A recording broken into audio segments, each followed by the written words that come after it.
So I've come quite late to the collision. I've got two dual pathways. One's in sleep medicine in my nursing career and operations manager of a large sleep lab. And my Holocaust studies life, my anti-Semitism studies life was focused on the blood libel. But since reading Linda's book more recently, these are the real two experts sitting in the room at present, Thomas and Susan, whom you'll hear from shortly. I can see a convergence, which is quite inspirational and exciting for me in an academic sense. So my talk is quite broad and general, and Thomas and Susan and Linda, who unfortunately can't be with us today, she's actually recorded her talk and we're going to project that. So I just wanted to talk generally about women. I don't want this to become a gender talk, but because, as is now, nursing is a female-dominated profession, so it was in Nazi Germany. It was a female-dominated profession, and the reason why I want to make a little bit of a distinction will become clear through my talk. And we do know that there were, even when I did my nursing training, there were restrictions. There was a patriarchal hierarchy where we were handmaidens to the doctors, even male nurses were. So in 1930s, 1920s, Germany, this was even more the case. You followed the doctor's orders. You did what the doctor was ordering. But Hitler, even though there were certain restrictions on the advancement of nurses in law, in medicine, performing surgery, all kinds of things like that, nevertheless, there was increasing focus on the importance of women in the Third Reich movement, and nurses especially in the racial science sphere. So we know that there were 40 million German women in 1939. 13 million of these were actively engaged in National Socialist organisations, and female membership increased steadily until the end of the war. And traditionally, the German mother, who could produce the most pure-blooded children, was seen in high regard. There were honour awards that were produced. This woman had 9 children. There were special books published. Women in the Nazi Party literature were displayed as nurturers. They supported what was going on. Women could not, this is an early female activist, a quote, women could not remain uninvolved in this struggle, for it involved their future too and the future of their children. Then we heard the first nationalist speaker, socialist Nazi speaker. We listened, we went to more meetings, we heard the Führer. Men stood in the front ranks, the women quietly did their duty, mothers listened anxiously in many a night hour for returning footsteps.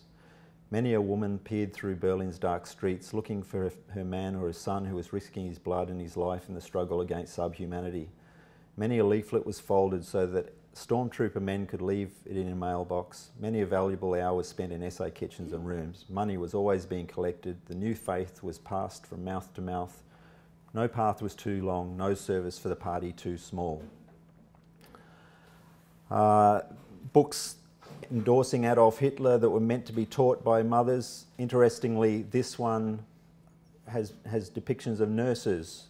An illustration from this book, Mother, Tell Me About Adolf Hitler, that was popular at the time. This is the 95,000 print run by 1943. In the early Nazi Party, even though women were not accepted as members, they could still march in demonstrations and in uniform in the late 20s, but they could not parade with the Führer. Wendy Lower, in her book Hitler's Furies, which I'll talk about further later, posits that vast numbers of German women were not victims and routine forms of female participation in the Holocaust have not been disclosed. And I tend to agree with this stance. There's this entire other side. So when we're looking at the building blocks that form the Holocaust, I talk to my students. Today we're talking down the bottom about bystanders, the perpetrators, the beneficiaries, the accomplices, the collaborators, the co-conspirators, the aiders and the abettors. So I'm also going to mainly talk about the German literature and the English literature, not in terms of scholarship, not on the Hebrew literature or other languages. My other caveat or shortcoming is I'm not going to speak very much about midwives today because there's an entire session on it tomorrow and I'm looking forward to attending that myself. So we learned in the West of this terrible, disgusting behaviour, this heinous behaviour of the female SS guard in the concentration camp, the SS Helferin. And typically these were quite young women. Average age of a female concentration guard was 26, the youngest was 15. There were subsequent trials held in the concentration camps where a lot of these women were first publicly exposed in the newspapers, in the British newspapers, American newspapers. Titles were given to this behaviour of women, which is, it was out of character for women to be behaving in this way. Maria Mandel, the Beast, the senior overseer from Auschwitz-Birkenau, Carmen Mori, known as the Black Angel of Ravensbrück, Ilse Koch, the Bitch of Buchenwald, etc. And this led to a kind of a sensationalised reporting, you know, very sub-academic, but this was what we were learning publicly. But nursing in the racial state, there's an added dimension, there's an extra dimension. Even though Irma Grace actually had 2 years of nursing training before she became a guard as well.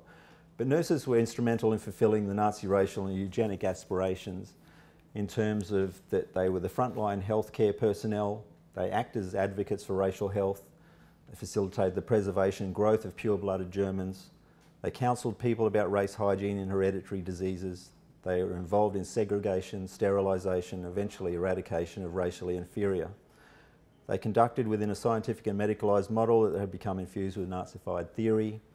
Physicians provided diagnosis of racial illness versus racial health. Physicians provided medical orders and instructions for sterilisation or destruction, and nurses as assistants to the doctors carried out these instructions. So it's important to remember, to think that nurses were side by side with the doctors. In the early years, there was a group of red swastika sisters that cared for stormtroopers in the early years. So women can't be separated, that they were integrated or intrinsically aligned with what was going on. Some 15,000 female teenagers turned out to nursing recruitment drives in late 39 and early 40.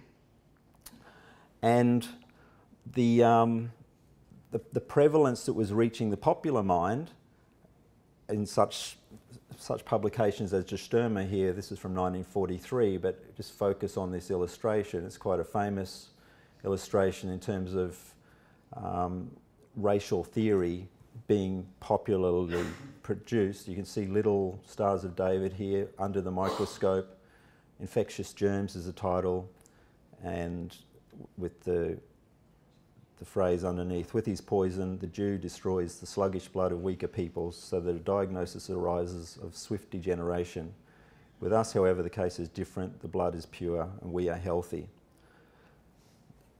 In terms of female health, the famous slogans that we all know of, women and girls, the Jews are your ruin. And girls and nurses were involved in health advocacy in terms of racial health within the Third Reich. The Race Politics Amt was publishing this publication called New People, where they encouraged a revolution of the mind, a time of overthrow, the revolution of the Third Reich that that the Führer was bringing in, and this production of Aryan, blonde-haired, blue-eyed children. And the nurses saw themselves, many nurses saw themselves as part of this, as part of something new. It gave them increased direction, importance, purpose, employment, still in a patriarchal relationship in the medical community, but their participation with the doctors provided an opportunity of advancement after what had been experienced through the 1920s. The Third Reich nurses were implicated in the murder of children, in adults, the disabled, Jews, forced foreign labourers and others. We know about the euthanasia program, T4, children's euthanasia, 14F13. These murders took place in psychiatric institutions, civilian and military hospitals, in nursing homes, concentration camps and also in the death camps. Nurses involved in every step of this process. So you can see the 6 major euthanasia facilities in orange. Now, the first we heard of a female medical professional in the doctor's trial in 1946-47 was Herta Oberhauser. She was the only female physician and the only female defendant, but she wasn't a nurse. She conducted experimentation in Ravensbrück and Auschwitz, and she was driven. She said she was driven because being in these camps gave her the opportunity to perform surgery. It was one of her big motivations. So from a female's perspective, giving her that ability to be able to do that was important. We had the Hadamar trials in the US zone in 1945, one of the major euthanasia centres I was just talking about. 2 male nurses and 1 female nurse. But interestingly, they were only tried on the basis of the murder of 400 Polish and Russian individuals at the end of the war, and it wasn't until later that there was a larger euthanasia trial that took place. And once again, Irmgard Huber was implicated in that trial.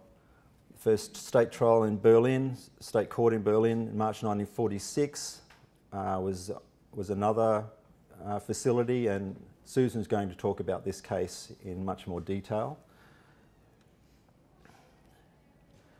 There was a second trial on Eichberg, where about 500 children were admitted. 200 of them were killed with injections, morphine, chloral hydrate. The head nurse was accused, found guilty of aiding and abetting murder. Now, this is an interesting slide from the Hadamar facility, where a few of us in the group visited only a few days ago. And we were talking about I don't know how well you can see, but we're talking about the ability or the way the Nazis were hiding the disposal of these people. And what I mean by that is Hadamar was a major killing centre. These were regional areas. So Eichberg there is itemised as number 4, and in each of these regional areas with a number 4, patients from those regions or those towns were sent to Eichberg, and then from Eichberg they were sent to Hadamar. So if relatives were trying to trace these people, it was a double layer of, they were transferred there, but then later they were transferred to Hadamar. So that Eichberg trial we were just talking about was in relation to this location. But what we need to remember from this is that nurses travelled with these patients from their own facility into the temporary facility, then also into the murder facility. So there was a second Hadamar trial in 1947. 25 personnel were tried there. And we have lists of who these people were. Schwester. In the Dresden doctors' trial, there were also a few nurses. This involved the killing facility at Pirna Sonnenstein, a number of male and female nurses, and Sonnenstein plays a significant role when we're looking at the later staffing of the Operation Reinhard camps. Nurses, male nurses from there, moved on. They took their experiences and their knowledge with them. In 1965, there was another nurses' trial in Munich, 14 female nurses. This is the one I think you're talking about, Susan. Involved injecting. Has everyone seen this footage? So they're talking about it next door. These are still shots from SS police video, or not video, film that was taken in 1941. It shows some patients from a local facility being transported on the back of a truck. They get off the truck. This one's holding a coat. You can see a nurse standing there.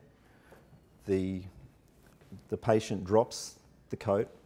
The nurse bends over, picks it up, puts it back around him as she's leading him into a building that's then shown with the gas tubes going into the building to gas these patients.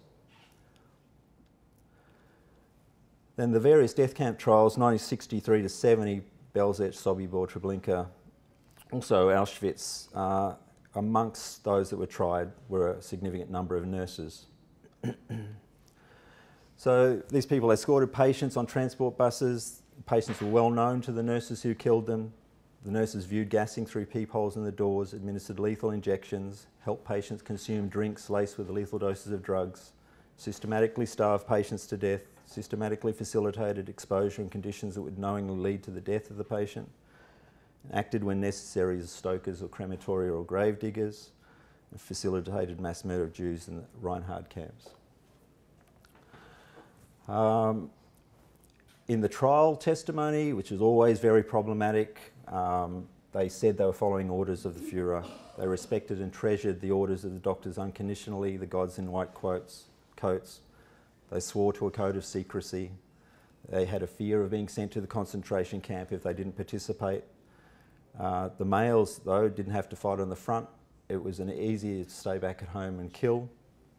Victims were life unworthy of life. Costs better spent on family rich with children, as we know from the earlier propaganda. Now, we started to get collections in the 70s and 80s of documents in English, which came from a lot of these trials, a lot of Nazi Party records as well. The first major book was that of Hilda Stepp, which is probably the pioneering work, and it's still in publication. It's up to its 10th edition in 2013. So it was quite an early book, and quite a significant book on the role, or on nurses in this period. I'm not sure that it's published in English yet. I think it's still a German publication. No, it is in English? I think so. Okay. No, I don't think it is. It's still in German, yeah. Scholarship, Ernst Klee, collection of documents, very important. We started to see where this document from August 1939, where midwives had the duty to report deformed births and people suffering from these for examination by the doctors. They would be receiving an extra 2 Reich of payment in identifying these cases, and that would be paid by the health office. These people would then be assessed and marked for murder if necessary. And this one, all patients had to be reported with certain disorders, schizophrenia, epilepsy, senile illnesses. Johann Tuchel as well, another important book of documents on the euthanasia program, No Right to Life.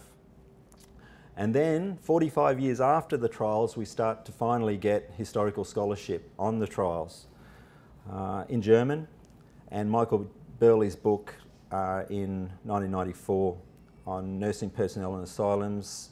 He basically says that they tended to be of petty bourgeois origin, spending years between school and nursing in domestic service or light industry, but the picture's much more complex than that. Some of them had significant training.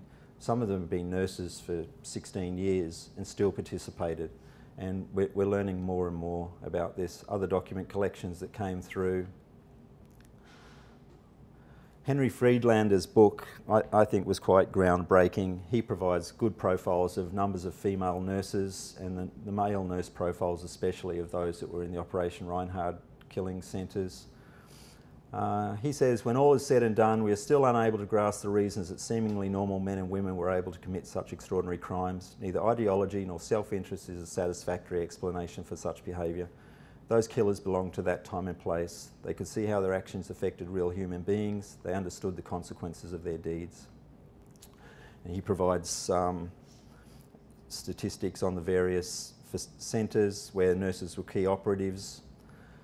The scholarship then provided reasoning on why they did it. Pauline Kay, she participated voluntarily in the murders as she was convinced the lives of the patients meant nothing to them and that death was a form of deliverance. Burley describes nurses as bitter, frustrated, disillusioned, tired, underpaid and undervalued individuals. These factors, in addition to the patriarchal and matriarchal power structures nurses worked under. Friedlander, ideology and indifference to life for some.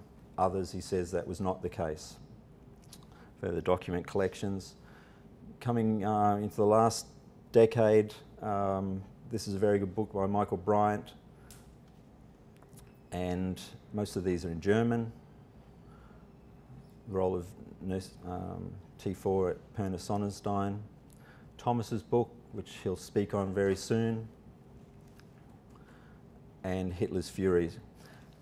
Wendy Lower, this is a very good book in that these were nurses that were bystanders.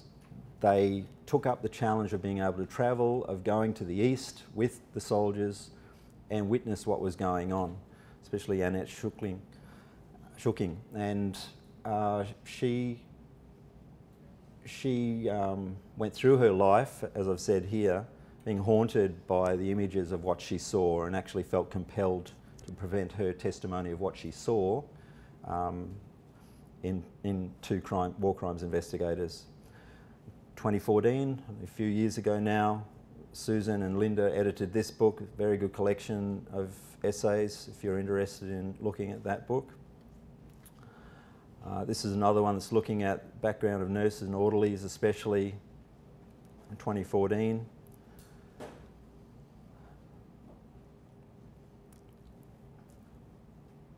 So nurses cared for German soldiers, SS policemen who were involved in the shooting. They witnessed the deprivation and murder of Soviet prisoners of war. They visited ghettos, official health inspections, as well as privately out of curiosity.